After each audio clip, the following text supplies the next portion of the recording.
বেগম রোকেয়া বিশ্ববিদ্যালয়ের শিক্ষক কর্মচারী এবং কর্মকর্তা নির্বাচন ইত্যাদি যে কোনো নির্বাচনের পূর্বে ছাত্র সংসদ নির্বাচন বেরোবিতে প্রতিষ্ঠা করতে হবে।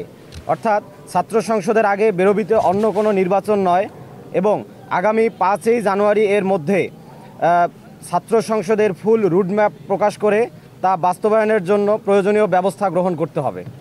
ধন্যবাদ। আমি 3 নম্বর দাবি পেশ করছি। লেজুর ভিত্তিক সকল রাজনীতি বন্ধের পরেও বিভিন্নভাবে ক্যাম্পাসে রাজনীতি চালুর অপচেষ্টা চালানো হচ্ছে। লেজুর ভিত্তিক যে কোনো ছাত্র রাজনীতি কর্মকাণ্ডে যুক্ত থাকলে শাস্তির বিষয়ে একটি নীতিমালা প্রণয়ন করতে হবে এবং তা সিন্ডিকেট মিটিংয়ে পাশ করতে হবে।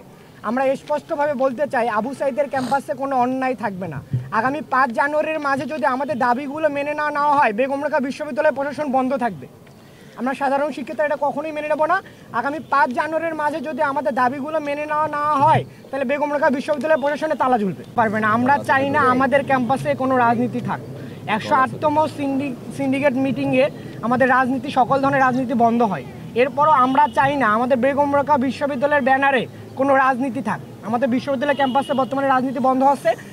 যেহেতু 108তম সিন্ডিকেট মিটিংয়ে এটা প্রকাশ করা হয়েছে, লেজুর ভিত্তিক রাজনীতি বন্ধ থাকবে, কিন্তু কেউ যদি এই রাজনীতি কর্মকাণ্ডের সাথে জড়িত থাকে তাহলে তাদের বিরুদ্ধে কী ব্যবস্থা নেওয়া হবে এই ব্যাপারে কোনো কিছু বলা হয়নি।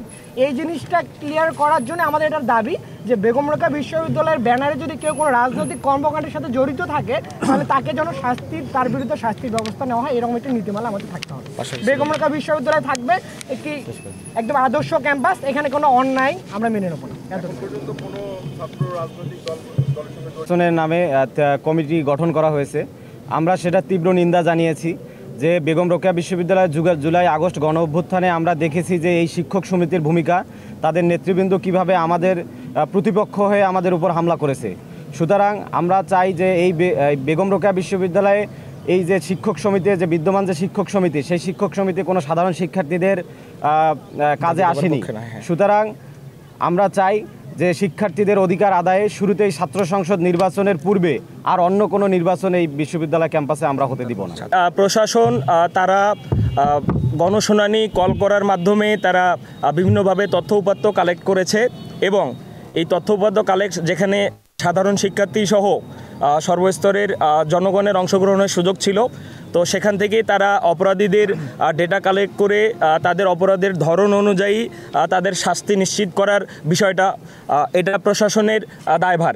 এটা সম্পূর্ণভাবে প্রশাসনের করা উচিত ছিল এবং এটা যথাযথ প্রক্রিয়া মেনে প্রশাসনের করার কথা ছিল। কিন্তু আমরা দেখেছি যে এতদিন পরেও সেই ব্যাপারে এখনও আমরা দৃশ্যমান পদক্ষেপ দেখতে পাইনি।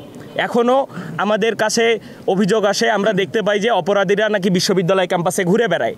তো এই জায়গা থেকে প্রশাসন তাদের যথাযথ পদক্ষেপ নিতে পারেনি এবং আমরা এখান থেকে স্পষ্ট বলে দিতে চাই যে এই যে বিচার প্রক্রিয়ায় টালবাহানা, এটা চলবে না এবং যদি অতি দ্রুত এই বিচার প্রক্রিয়াকে সম্পূর্ণ করা না হয় তাহলে আমরা যেমনটি বলেছি যে শিক্ষার্থীরা এ ব্যাপারে বিশ্ববিদ্যালয় প্রশাসনের বিরুদ্ধেও কঠোর থেকে কঠোরতম অবস্থানে যাবে।